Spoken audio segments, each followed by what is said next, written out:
പൗരത്വ വിഷയം വന്നു. പൗരത്വ വിഷയം വന്നപ്പം ഞാൻ ആ കാര്യങ്ങളെക്കുറിച്ച് പഠിച്ചു കഴിഞ്ഞാൽ എനിക്ക് മനസ്സിലാക്കാൻ പറ്റുന്നത് ഇന്ത്യയിലെ ഒരു മുസ്ലിം പൗരനെ ഇവിടെ നിന്ന് പുറത്താക്കില്ല. ഇത് ഞാൻ പഠിച്ച് വായിച്ച് മനസ്സിലാക്കിയതാണ്. പിന്നെ ഞാൻ എന്തിനാണ് BJP എതിർക്കുന്നത്? അങ്ങനെയൊക്കെ വഴിയില്ല. അൾട്ടിമേറ്റ്ലി വേടൻ്റെ രാഷ്ട്രീയം എന്താണെന്ന് രോഹിത്തിന് മനസ്സിലായോ? ഞാൻ മനസ്സിലാക്കിയിടത്തോളം വേടൻ്റെ രാഷ്ട്രീയം BJP രാഷ്ട്രീയമോ? ഇത് ഞാൻ അങ്ങോട്ട് ചോദിക്കേണ്ട ചോദ്യമല്ലേ? ഒരുമാതിരി ചൊറിഞ്ഞു വരുന്നുണ്ട് നിന്റെ വർത്താനം കേട്ടിട്ട്. ഇതിന് ഒരിക്കലും നന്മയല്ല നമ്മൾ ലക്ഷ്യം വെക്കുന്നത്. ഈ ദയനീയത വിറ്റ് കാശാക്കുകയാണ്. ദളിതൻ്റെ അവസ്ഥ വിറ്റ് കാശാക്കുന്ന വേടൻ എന്തടിസ്ഥാനത്തിലാണ് ദളിതിന് വേണ്ടിയിട്ട് സംസാരിച്ചു എന്ന് പറയുന്നത്? ഏത് സാഹചര്യത്തിൽ, ഏത് പോയിന്റിൽ, ഏത് അവസ്ഥയിൽ സംസാരിച്ചെന്നായി പറയുന്നത്? കോമൺ സെൻസ് സീരിയലാത്തതുകൊണ്ട് എവിടെ പോയാലും ഇവൻ നോൺസെൻസ് മാത്രമേ സംസാരിക്കൂ.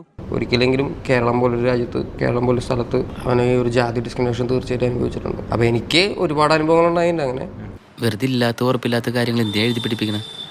ആ ചെക്കൻ്റെ ജീവിതമാണ് പോണത്. അതൊന്നും എനിക്കറിയാൻ മേല. ഇങ്ങനെ എന്തെങ്കിലുമൊക്കെ പറയുമ്പോഴേ എന്റെ മനസ്സിനൊരു സന്തോഷം ഉണ്ടാവുള്ളൂ. ഞാൻ എന്റെ സന്തോഷം നോക്കിയപ്പോൾ. എന്നാൽ കഴിയാവുന്ന സാമ്പത്തിക സഹായം ഒരാളും അറിയാതെ ചെയ്തിട്ട് വന്ന ഒരാളാണ് ഞാൻ. വേടനങ്ങനെ ചെയ്യുന്നില്ല എന്ന് നമുക്ക് പറയാൻ പറ്റില്ല. കണ്ടിട്ടുണ്ടോ?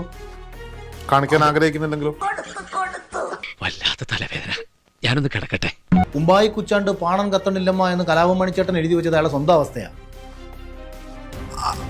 വരാന്ന് പറഞ്ഞിട്ട് ചേട്ടാ വരാ, ഇതൊക്കെ അദ്ദേഹം എഴുതിയത് അദ്ദേഹത്തിന്റെ സ്വന്തം അനുഭവങ്ങളിലൂടെ കണ്ട കാഴ്ചകൾ എഴുതിയത്.